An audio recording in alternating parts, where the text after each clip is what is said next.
Next बघा F. Arjun purchased 250 gram of glucose for ₹40. Find the cost of glucose per mole. Arjun नावाच्या एका मुलग्याने काय केले, 250 ग्रॅम ग्लुकोज म्हणजे साखर ज्याला म्हणतो, विकत घेतलेले आहे. किती रुपयाला घेतलेले आहे? ₹40 घेतलेली आहे. मग आपल्याला काय काढायला सांगितलंय, त्याची पर मोल, एका मोलची कॉस्ट त्याची आपल्याला इथं फाइंड आउट करायची आहे. बघा मास ऑफ ग्लुकोज किती आहे, गिवन मास 250 ग्रॅम. मग आपल्याला त्या ग्लुकोजचं मोलार मास काढावं लागेल. मग त्याच्यासाठी त्याचा फॉर्म्युला आहे C6H12O6. हे जर तुम्ही पूर्ण कॅल्क्युलेट केला तर किती येतं आन्सर, मोलार मास 180 ग्रॅम. मग आपल्याला 1 मोलची किंमत काढायला सांगितली आहे, त्यामुळे मोल काढावे लागतील.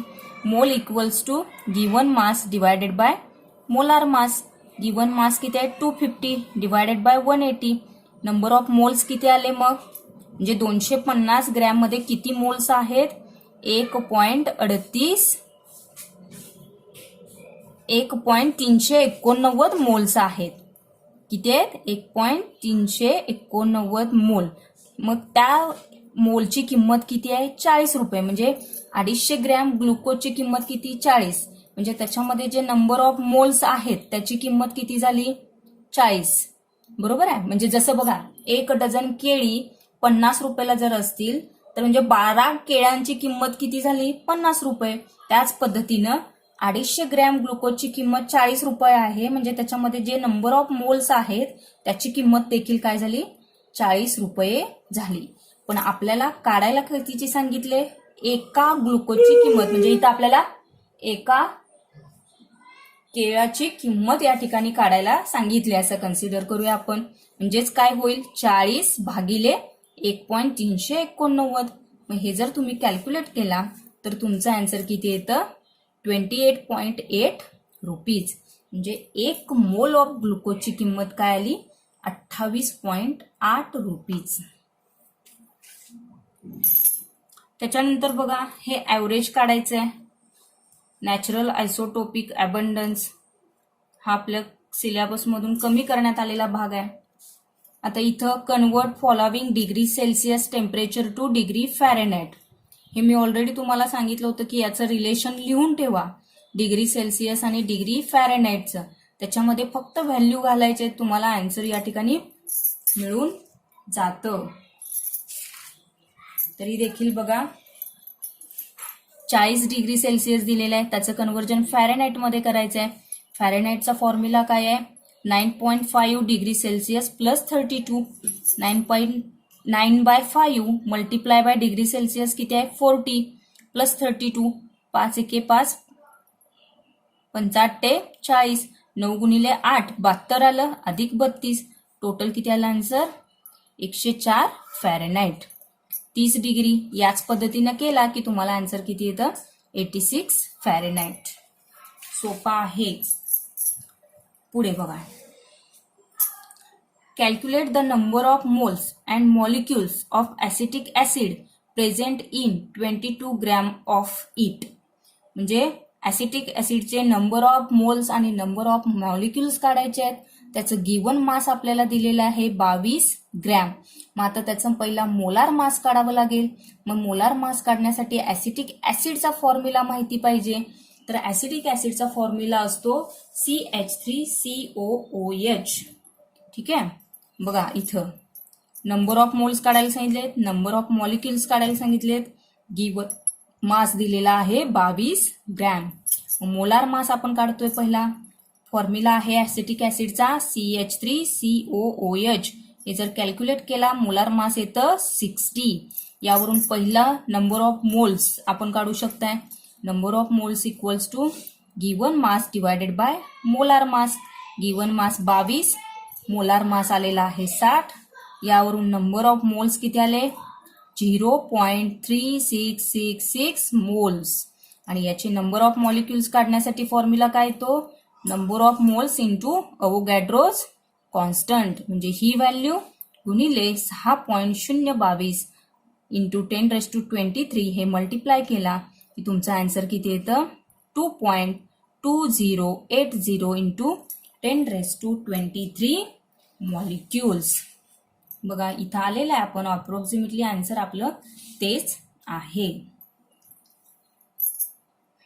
Next, 24 gram of carbon reacts with some oxygen to make 88 gram of carbon dioxide. Find out how much oxygen must have been used. Carbon आणि ऑक्सिजन दोन्ही रिॲक्ट होऊन कार्बन डायऑक्साइड तयार झालेला आहे. म्हणजे 24 ग्रॅम कार्बन ऑक्सिजनशी रिॲक्ट झाला आणि आपल्याला किती ग्रॅम कार्बन डायऑक्साइड मिळालेला आहे? 88 ग्रॅम. मग आपल्याला पर्सेंटेज मास कुणाचं काढायचं आहे? ऑक्सिजन किती रिॲक्ट झाला आपल्याला इथं काढायचं आहे. बघा C+O2 इक्वल्स टू CO2. मग कार्बन किती आहे? कार्बनसाठी आपण ॲटॉमिक मास घेतो 12. ऑक्सिजनचा बघा एकासाठी 16, 2 आहेत म्हणून 16 गुणिले 2 आणि CO2 म्हणजे कार्बन 12 अधिक हे 16 किती येणार? 44. म्हणजे 12 कार्बन, 32 ऑक्सिजन आणि 44 काय असेल? CO2 मॉलिक्युल्स असेल. पण आपल्याला जे विचारलेलं आहे ते किती, काय सांगितले त्यांनी? 24 ग्रॅम कार्बन आणि ऑक्सिजन रिॲक्ट झाला की 88 ग्रॅम, म्हणजे याचा डबल होणार आहे. बघा 12चं किती झालं? 24 आणि 44चं 88 झालं, म्हणजे 32चं किती असेल आपला आन्सर? 64. किंवा तुम्ही असंही करू शकता C+O2 CO2. C साठी किती दिलेलं आहे त्यांनी ग्रॅम? 24 आणि कार्बन डायऑक्साइड किती तयार झाला आहे? 88. ऑक्सिजन काढायला सांगितलंय, 88 वजा 24 केले की ऑक्सिजनसाठी आपल्याला किती मिळेल? 64. बघा आन्सर आहे का 64? आलेलं आहे या ठिकाणी 64. Next, calculate number of atoms is each of the following. खालच्या ह्याच्यासाठी आपल्याला नंबर ऑफ ॲटम्स कॅल्क्युलेट करायचे. मग त्याचं ॲव्हरेज ॲटॉमिक मास नायट्रोजनचं 14 आहे, सल्फरचं 32. काढायचं कुणाचं आहे? 0.4 मोल ऑफ नायट्रोजन. याचे किती मोल्स दिलेत आपल्याला? 0.4 मोल्स ऑफ नायट्रोजन दिलेत आणि त्याचे नंबर ऑफ ॲटम्स काढायचे सांगितलेत. आणि 1.60 ग्रॅम ऑफ सल्फर दिलेला आहे आणि त्याच्यामधलं देखील नंबर ऑफ ॲटम्स आपल्याला काढायचे आहेत. नायट्रोजनचा ॲटॉमिक मास आपण किती लिहिणार मग? 14U. सल्फरचं किती आहे? 32U. आपल्याला दोघांचेही काय काढायचे आहेत? नंबर ऑफ ॲटम्स काढायचे आहेत. मग पहिलं जे दिलेलं आहे नायट्रोजनचं, त्याच्यामध्ये आपल्याला मोलची व्हॅल्यू दिलेली आहे. मोल ऑफ नायट्रोजन दिलेलं आहे, N2 ची व्हॅल्यू दिलेली आहे. मग याच्यावरून नंबर ऑफ ॲटम्स आपण काय काढणार? Formula number of moles into Avogadro's constant. Number of moles किती दिलेत? 0.4. अवोगॅड्रोस कॉन्स्टंट माहिती आहे तुम्हाला, हे दोन्हीचा गुणाकार करा, तुम्हाला नायट्रोजनचे ॲटम्स मिळून जातील. नेक्स्ट आहे बघा 1.6 ग्रॅम ऑफ सल्फर.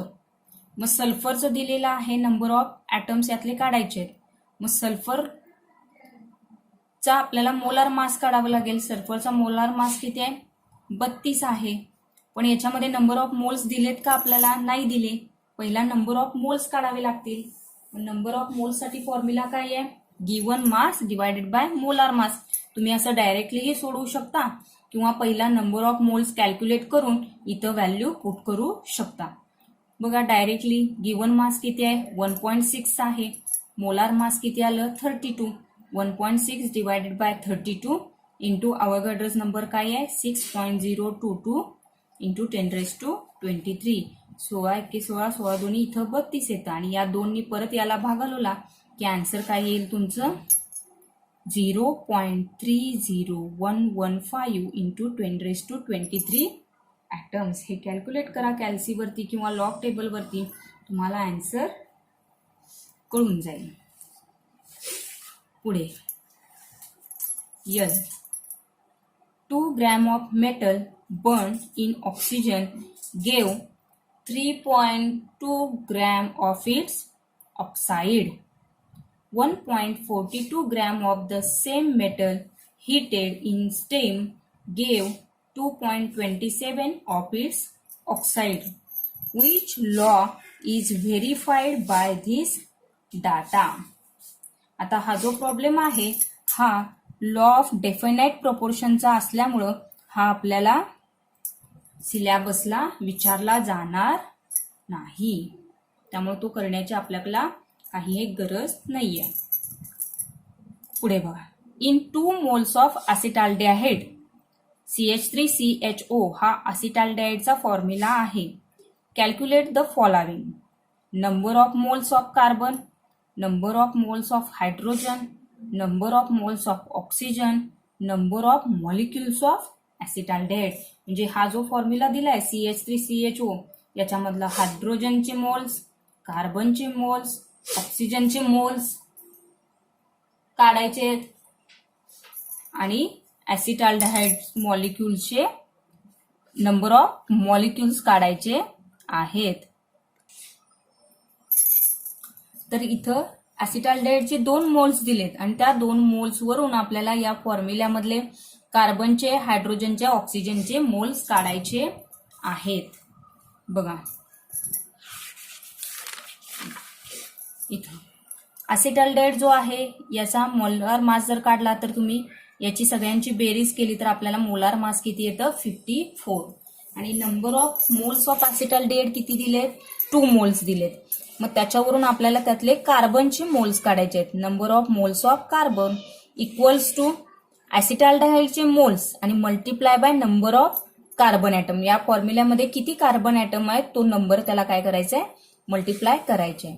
मग ॲसिटाल्डिहाइडचे मोल्स किती आहेत 2 मोल्स आहेत. कार्बन किती आहेत या ठिकाणी 1 2 म्हणजे 2 गुणिले 2 किती झाले 4 मोल्स. म्हणजे कार्बनचे किती मोल्स असणार आहेत याच्यामध्ये 4 मोल्स असणार आहेत. त्या पद्धतीनं हायड्रोजन बघा, हायड्रोजनसाठी पण काय करणार आपण number of moles of hydrogen equal to number of moles of acetaldehyde into number of hydrogen atoms. Hydrogen atoms किती आहेत CH3, इथं फॉर्म्युला लिहिते मी CH3CHO किती आहेत बघा हायड्रोजन 3 आणि हे 4 म्हणून 2 गुणिले 4 किती मोल्स आले 8 moles. Number of moles of oxygen, moles of acetaldehyde आणि ऑक्सिजन ॲटम एकच आहे ऑक्सिजन त्यामुळे 2 into 1 2 मोल्स. परत आपल्याला त्याच्यामध्ये ॲसिटाल्डिहाइडचे मॉलिक्युल्स काढायला सांगितलेत. मग नंबर ऑफ मोल्स इंटू आपण काय करतो अवोगॅड्रोज नंबर ऑफ मॉलिक्युल्स काढण्यासाठी. मग नंबर ऑफ मोल्स किती आहेत 2, अवोगॅड्रोज कॉन्स्टंट किती येणार answer 12.044 into 10⁻23 molecules.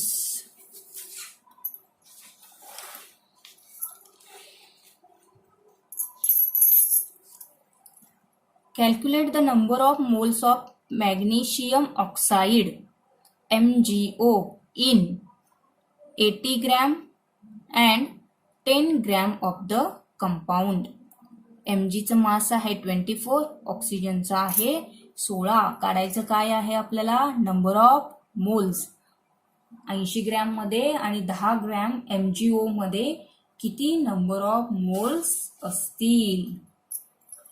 80 gram MgO 10 gram MgO. Number of moles simple formula आहे given mass divided by molar mass. MgOचं मोलार मास किती येणार आहे सांगा 40. 40 कसं आलं हे 24 अधिक 16 किती होईल MgO 40 अधिक 16 सॉरी 24 अधिक 16 किती असणार आहे 40. इथं दिलेलं आहे किती आपल्याला 80 ग्रॅम. मग गिवन मास 80 मोलार मास 40 किती मोल्स आले 80 ग्रॅम मध्ये MgOचे 2. मग 10 ग्रॅम मध्ये किती असणार आहेत 10 भागिले 40 किती मोल्स असतील 0.25 moles. Next, what is the volume of carbon dioxide CO2 occupying by 5 moles and 5.5 moles of CO2 gas measured at STP. काढायला काय सांगितले आपल्याला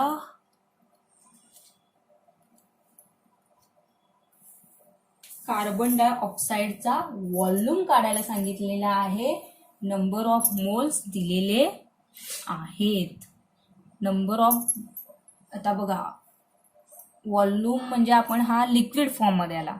जेव्हा आपण सॉलिड घेतो त्यावेळी त्याचं काय म्हणतो मास म्हणतो आणि लिक्विड असेल त्याचा व्हॉल्यूम असणार आहे. मग याच्यासाठी आपण इथं फॉर्म्युला बघा कसा केलाय तोच फॉर्म्युला थोडासा चेंज केलाय.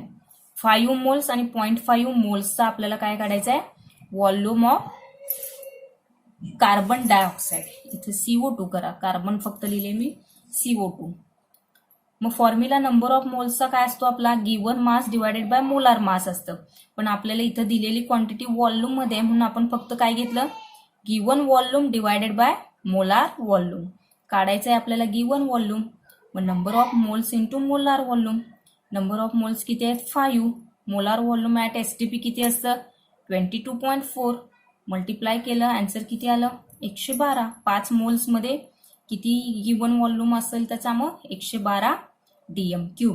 0.5 साठी सुद्धा सेम, 0.5 इंटू 22.4 11.2 येणार आन्सर.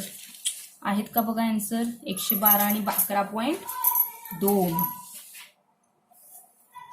नेक्स्ट आहे calculate the mass of potassium chlorate required to liberate 6.72 DM³ of oxygen at STP.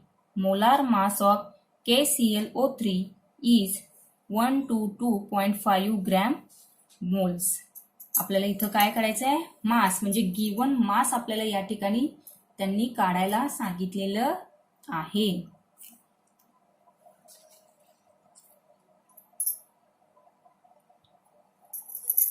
KClO3चं मास काढायचं आहे. ऑक्सिजनचं मास ॲट STP किती दिलेलं आहे त्यांनी 6.72 दिलेलं आहे. KClO3चा जर मोलार मास काढला तर तो किती येतो 122.5. एक इथं आपण रिॲक्शन लिहितोय. 2 मोल्स ऑफ KClO3 जर त्याचं डिफ्युजन झालं तर आपल्याला 2 KCl प्लस थ्राईस O2 मिळतो. याच्यामध्ये KClO3चे 2 मोल्स आपण जर वापरले तर त्याच्यापासून आपल्याला 3 मोल काय मिळतात, ऑक्सिजन मिळतात. मग या ठिकाणी 2 मोल्स ऑफ KClO3 म्हणजे मोलार मास 2 मोलमध्ये KClO3 किती असणार आहे तर 2 इंटू 122.5 म्हणजे 245 ग्रॅम त्याचं काय असेल मास असेल. 3 मोल्स ऑफ ऑक्सिजन साठी किती असेल 3 इंटू ॲट STP म्हटलेलं आहे म्हटल्यानंतर त्याची व्हॅल्यू किती येते 22.7. हे मल्टिप्लाय केला की तुम्हाला किती मिळतं 67.2 DM³. मग 245 ग्रॅम मध्ये 67.2 DM³ ऑक्सिजन असतो तर 6.72 ऑक्सिजन मध्ये यामध्ये मिळणार आहे ऑक्सिजन 6.72. तर तिथं KClO3 किती रिॲक्ट झालेला असेल हे आपल्याला काढायचंय.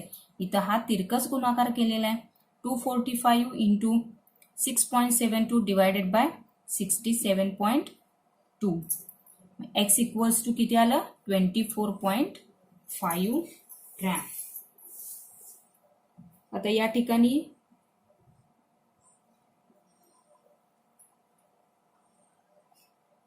थोडासा प्रॉब्लेम हा किचकट आहे. याच्यामध्ये तुम्हाला पोटॅशियम क्लोरेट हा जो फॉर्म्युला दिलेला आहे याचा आपल्याला मास काढायला सांगितलेला आहे. त्याचं मोलार मास आपल्याला त्यांनी काढून दिलेलं आहे. ऑक्सिजन किती लिबरेट झालाय तेही सांगितलेलं आहे. पण इथं आपल्याला ही रिॲक्शन बॅलन्स करून मग हा प्रॉब्लेम थोडासा सोडवावा लागेल. प्रॅक्टिस केलात की तुम्हाला हे देखील जमून जाईल. KClO3 2 मोल्स घेतले त्याच्यापासून KCl आणि O2 तयार झाला. जर KClO3 चे 2 मोल्स असतील तर त्याच्यापासून 3 मोल ऑक्सिजन गॅस लिबरेट होतो. मग 2 मोल्स ऑफ KClO3 मध्ये किती ग्रॅम असतात 245 ग्रॅम. मग 3 मोल ऑफ ऑक्सिजन म्हणजेच किती DM³ असणार आहे तो 67.2. पण आपल्याला त्यांनी काढायला काय सांगितले की 6.72 DM³ जर ऑक्सिजन लिबरेट झाला तर KClO3चं मास किती असेल म्हणून आपण त्याला X मानलेला आहे. हा तिरकस गुणाकार केला की तुम्हाला त्याचं मास किती येतं 24.5. नेक्स्ट बघा calculate the number of atoms of hydrogen present in 5.6 gram of urea. युरियाचा फॉर्म्युला दिलेला आहे. Also calculate the number of atoms of nitrogen, carbon and oxygen. इथं जो आपण प्रॉब्लेम सोडवला हा M त्याच पद्धतीचा हा प्रॉब्लेम आहे.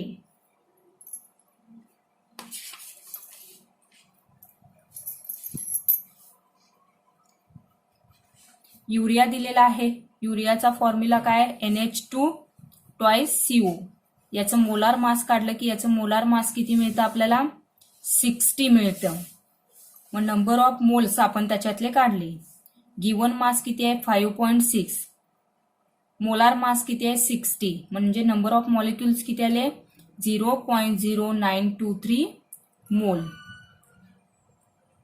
जर आपण 1 मोल युरिया घेतला म्हणजे NH2 ट्वाइस CO, तर त्याच्यामध्ये बघा, याच्यामध्ये NH2 H2 हे आणि ब्रॅकेटच्या बाहेर 2 आहे, म्हणजे हायड्रोजनचे ॲटम किती झाले या ठिकाणी? 4 ॲटम झाले. हायड्रोजनचे ॲटम किती झाले? 4. परत बघा नायट्रोजनचे ॲटम किती असतील? फॉर्म्युलामध्ये 2. कार्बन किती आहे? 1. आणि ऑक्सिजन किती आहेत? 1. म्हणजे टोटल युरियामध्ये किती ॲटम्स आहेत? 4, 6, 7 आणि 8. टोटल नंबर ऑफ ॲटम्स किती आहेत युरियामध्ये? 8 आहेत. मग आपल्याला नंबर ऑफ हायड्रोजन ॲटम काढायला सांगितलंय त्यांनी. हायड्रोजन किती आहेत? यात 4 आहेत. नंबर ऑफ मोल्स किती आले? 0.092. आणि अवोगॅड्रोस कॉन्स्टंटनी त्याला आपण काय करणार आहे? मल्टिप्लाय. म्हणजे ही व्हॅल्यू तुम्हाला येईल. Number of hydrogen atom in urea किती असणार आहेत? 2.247. इतके हायड्रोजन ॲटम्स त्यामध्ये असतील. नायट्रोजन ॲटम किती असणार आहेत? नायट्रोजन आपल्याला 2 मिळालेत. मोल किती आहेत? 0.0. अवोगॅड्रस कॅल्क्युलेट करा किती येतील? 1.124 इतके नंबर ऑफ नायट्रोजन ॲटम त्यामध्ये असणार आहेत. Carbon atom similar. तसंच हे सगळं काय करायचं आहे? कॅल्क्युलेट करायचं आहे.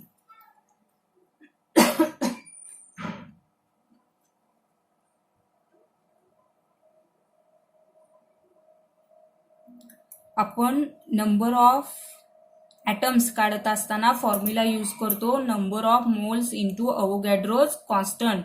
पण पर्टिक्युलरली आपल्याला प्रत्येक जो काही ॲटम त्यामध्ये युरियामध्ये प्रेझेंट आहे त्या प्रत्येक ॲटमचे त्यांनी काय काढायला सांगितलेत? नंबर ऑफ ॲटम्स काढायला सांगितलेत.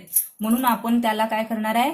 जितके हायड्रोजन ॲटम आहेत त्यांनी मोलला आणि अवोगॅड्रोज कॉन्स्टंटला मल्टिप्लाय करत जायचं आहे.